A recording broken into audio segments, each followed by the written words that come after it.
see how long I last at making videos while sitting here, because the trucks are just driving me bonkers. I just saw a post on Facebook, somebody saying there are benefits to psychosis, and that's what I've been talking about, even though I haven't really used the word psychosis that much that I recall.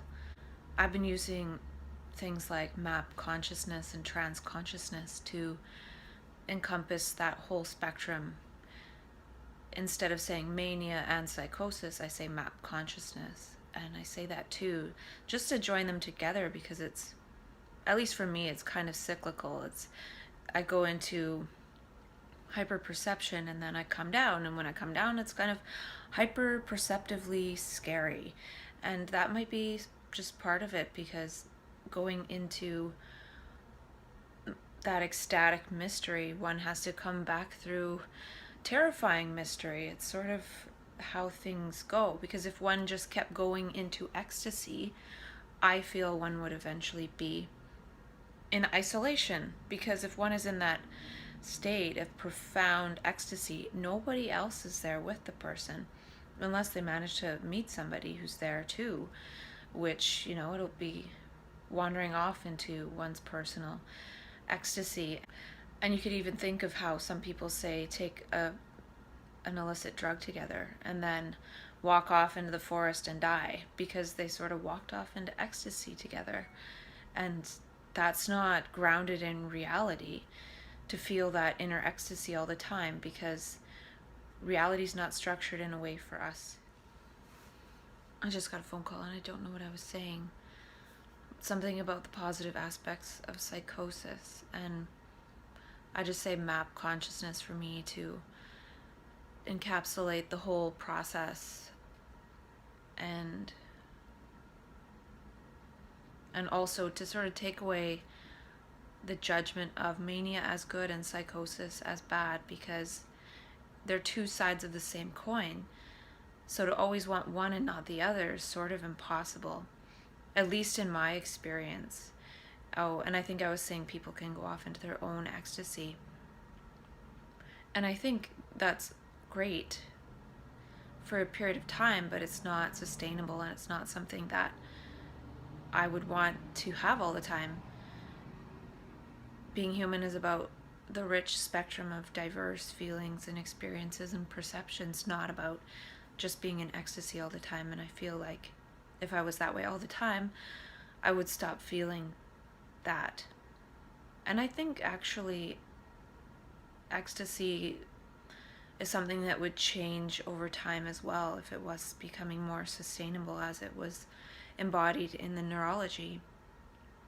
It would sort of be toned down, because we would have more neural networks devoted to that pathway, as opposed to the pathways of anger and jealousy and all the things that we have wired into us as part of our physiology, because that's how we're perceiving, because that's how we're speaking to ourselves and speaking about reality and making commentary on reality. So that's what we bring into existence, or that's what we make real out of existence. Existence is existence. It's already there. That domain of ecstasy is already there right now. We're just not making that salient for whatever reason. So it's not necessarily about, creating one's reality with one's words and thoughts. Reality is this infinitely complex something that we don't really understand, and it's just a matter of what we're tuning into. Well, mainly we're tuning into the sound of our own voice, saying things that are pretty lame. So we experience reality a lot of times as kind of lame. And I think that's one of the reasons why map consciousness comes in and tries to push us out of that, to give us a sensation of something else. And I actually feel it's almost like how, perception creates reality. That's what makes certain things salient, and that will additively and iteratively add to that perception. And so I actually feel like our evolution as human beings is evolution of consciousness, and that is by perception. So what we perceive is what we move towards. So we're moving towards this sort of ecstatic experience, or other experience of these inner human dimensions that are infinitely complex. We end up getting afraid of that because it's the unknown, and things get more and more strange and unrecognizable. And then all of a sudden we're starting to act in ways that are unrecognizable to people that know us. So we can only go so far into that. As children, we were allowed to be infinitely complex and silly and weird and strange, and then we slowly got programmed into this small range of behaviors that are acceptable. And then when we break out of that, all the other people that are programmed are like, what is wrong with that person? When it sort of needs to be, I think, the other way around. Like, what's wrong with people that just, clench their freaking anuses so much that they can't even do anything except for walk in a straight line with their head down. So I actually see it as a certain number of people are going into this other perception or in order to perceive it, which changes our neural networks, which changes our DNA. Perception changes DNA. Perception as in seeing, perception as in eating something and that being perceived by the cells of the body. That rewrites DNA. And I actually came across an article in my email from the Health Action Network Society, and they were saying, the article says scientists uncover genetic evidence that we are what we eat. And it goes on to say that they did a study with some parasites, and they fed one high sugar, low nitrogen, and the other high nitrogen, high protein. And then they sequenced the DNA and found that the DNA sequence was different based on the diet. So that's the perception of the food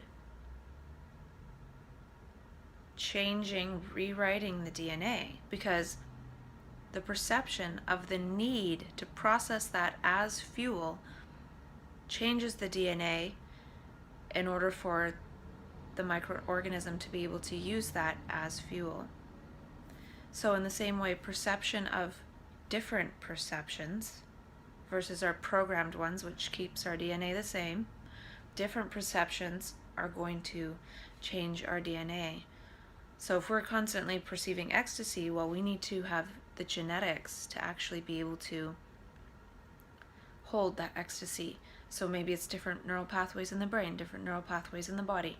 And I already talked about how gestures and different gestures are going to change our muscle structure. They're going to change our neurophysiology. It's going to change everything. So if we're perceiving and acting differently, the perception is the changing in the action and the gesture, which changes our physiology. And then I also talked about how one can change one's posture and stuff to actually change how people feel, and that's in the science as well. So what I'm saying is that I feel that a person experiencing trance consciousness and map consciousness is actually to change our behaviors, to change our genetics, to change our physiology, to get us to act differently, to create a different reality.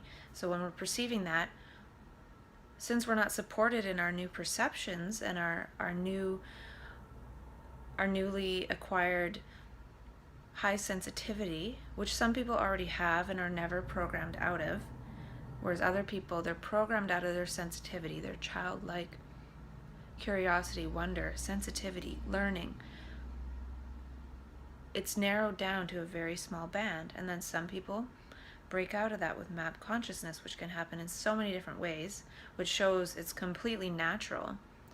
That's the thing, this whole ego structure that we're trying to recover again is false, and that's why it's so difficult to get back and get one functioning again, because it's not real and it's being used wrongly. So I feel that these new perceptions are trying to get us to behave in a different way, to go back to being our original childlike self trajectory. And where it's not seen that way, it's not seen as this person's kind of in this childlike state. that I feel if we were never programmed away from that, we wouldn't need mania and psychosis, because it's like this gap between our ego self and our childlike original self. And then this mania and psychosis process happens, the ego breaks down and we're snapped into this childlike version of ourselves. But reality is not congruent, and our reality and our lifestyle design is likely not congruent to support us to remain in this going forward. So if all of a sudden we're in our childlike state, we probably are in a job that doesn't support that. And part of the article says they can even tell what the organism's diet is by looking at the genetics. So it's just showing that our genetics are mirrored by what it is that we are consuming, whether it's food, whether it's media stuff, whether it's our own voice in our own head. And mainly we've been consumed by that.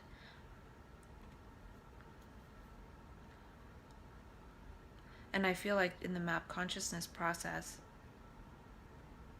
it probably rewrites our DNA pretty quickly. And then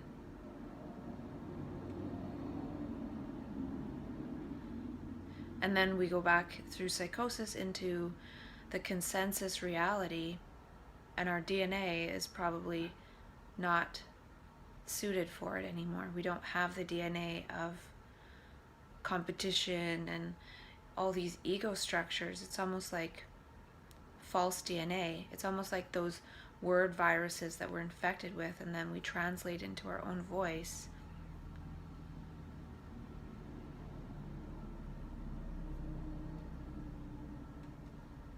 Insert into our DNA. And this study is interesting because I watched a video by Dr. Bruce Lipton years ago, before he even wrote a book, and the video is called The Biology of Belief, which he later titled his book on. But he doesn't really write too much in his book, as what he says in the end of that video. He says that perception writes DNA, and he said there's something called genetic engineering genes that rewrite DNA. It's one thing to say epigenetics, the expression of DNA changes, but to say that one can actually write new DNA, I think he didn't want to elaborate on that too much at the time. But he showed that same example where bacteria were put into a medium of nutrition of some type that they didn't have any genetics to process, so they should all be dead. But through the experiment, however they designed it, eventually they lived, and they had the DNA to create the enzyme to break down whatever it was to use it for fuel. So I feel like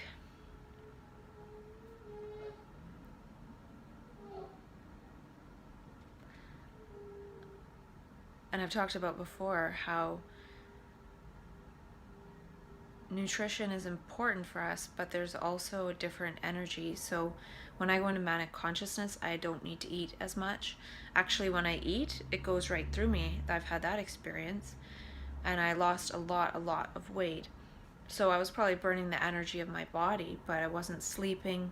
So just to think, well, food equals energy, we know that's not true 100% exactly. What I'm saying is, these perceptions that are meaningful and insightful, and that we learn from these endo memes and these epi memes, perception of something new, the unknown, and understanding actually gives us energy. It's a different type of fuel. So I feel like in saying that, perception can also be energy, not just food. And since we're always perceiving these old memories and ego processes, it's wasting our nutrients and our energies and keeping us trapped in that reality. We're not perceiving anything new. But when we perceive something new, we see it new, we're like, wow, eureka, serendipity. Well, we can have that happening all the time. Yet reality's not designed for that. But as we see that and maybe move towards being in that state all the time, if we can design our lives to sustain that, then we're going to see and perceive and learn and create something different, instead of eventually hitting a brick wall with our perceptions and then coming back through the scary perceptions in order to get back to a lower reality, a lower order, in that people are thinking and seeing old patterns and old memories all the time with their ego process. So what I'm trying to say is that these new perceptions are a form of nutrient that is going to alter our DNA to make it so we can actually continually process it. It's almost like the food that will feed our souls, and not just feed our souls, it's the actual reward, it's the actual energy of cooperation and all these inner human dimensions that are naturally fulfilling without thinking, I have to do this, this, this in order to be happy. So we're delaying happiness by this thinking ego process, which prevents us from learning and seeing anew, because we're so busy abstracting about what we think will make us happy when we've forgotten what happiness is. So in a way, map consciousness is a gift that's trying to allow us to remember how we were as children, instead of having to wait until the next life to do that. And if we remember how we were as children, we're going to create a different world for children to grow up in, instead of forcing them to inherit this garbage. And I was also thinking, when we're not perceiving and learning anew and living in this energy, then we need all the pleasures, and then we need all the pleasurable food. And there's nothing wrong with eating something pleasurable, but when we're addicted to it, that's going to change our genetics. And a lot of our genetics is going to be geared towards processing those pleasure molecules that we get from the food, plus the molecules of the food that aren't the greatest for us. And maybe there's a certain capacity, because when they did the genome sequencing project years ago, they were expecting to find, like, I don't know, something like 300,000 genes, something like that. But basically they found 30,000. Like, humans have 30,000 genes, or 26,000 or something. And we don't have that many more genes than like a fruit fly, really. So it could very well be that we have only a certain number, because our genetics are always being rewritten. And maybe they're being rewritten all the time, but generally now when we get tested for genetic stuff, they only test it one time and they think it's a static thing. Maybe one day they'll have like daily genetic testing to see how one has shifted. Maybe they'll be able to test one's capacity to hold ecstasy.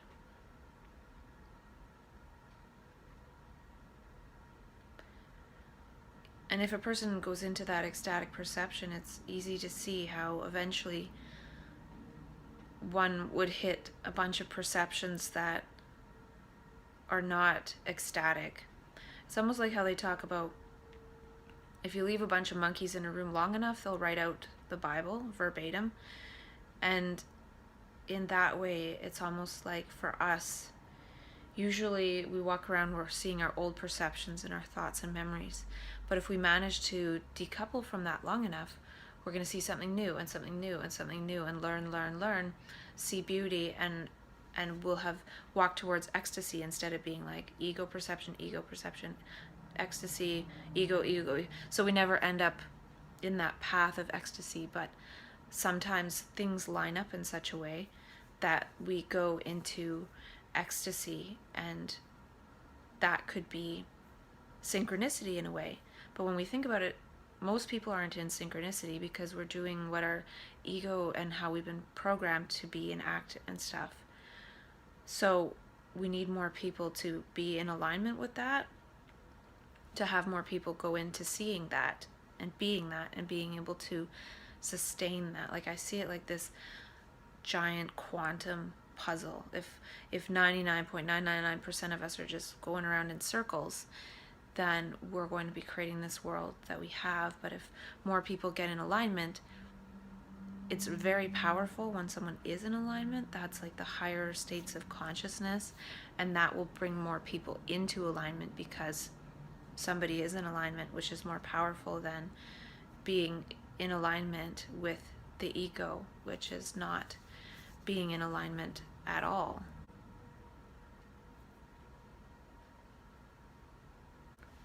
I guess that's when this thing about living that way and giving others permission to do the same is something of interest. And Dr. Abram Hoffer said that a lot of this stuff is a perceptual disorder, and I think it could be perceiving a different order. And I've had the experience in mania where everything feels so loving and beautiful and wonderful, and I think by feeling that, it's bringing it into existence. It's made manifest through that. It's always there.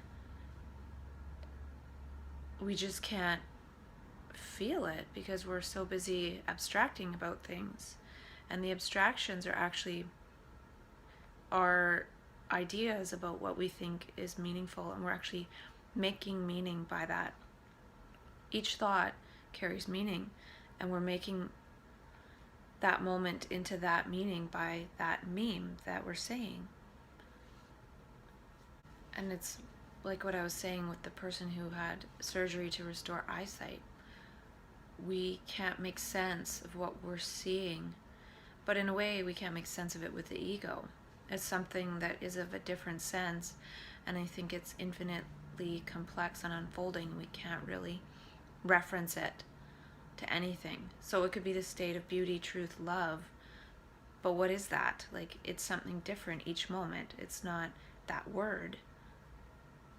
And a lot of people go into these states of consciousness after having a traumatic experience, and it's sort of a way of having post-traumatic growth.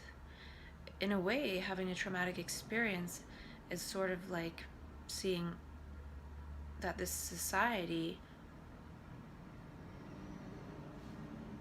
is pretty crappy, and it is designed in a way that a lot of people end up having traumatic experiences.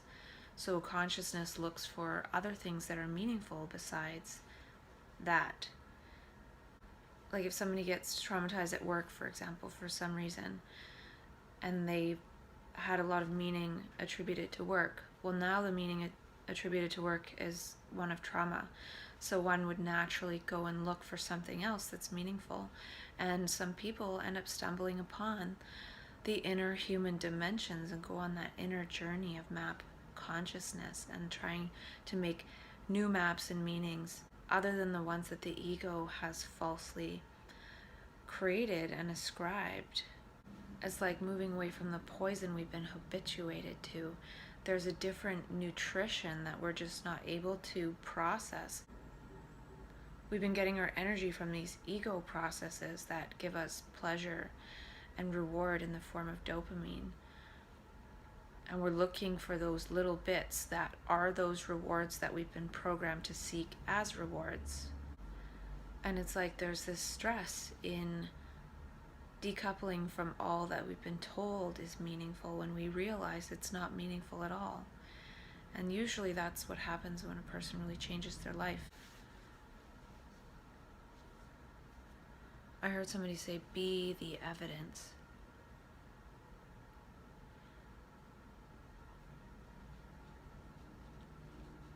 I think the next step in my life is lifestyle design as well as embodied mania. I've noticed that lately I can't stay at home, and that's related to that home less for homelessness, which is home-less, which is just be homeless.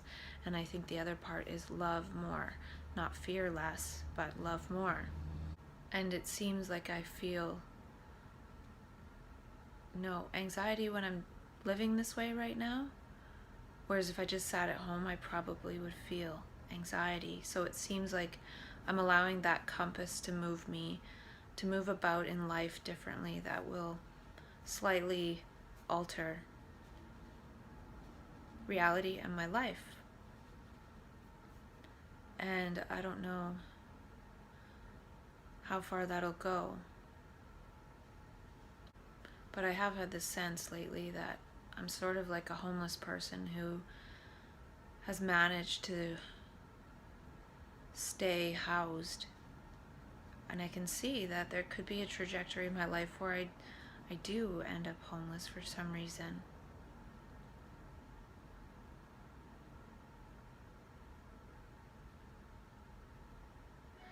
I feel like if I stay in this mental health thing too much longer, that could happen. Because if I have a crisis, then I have to start over again for some reason. I have to do it through the system again.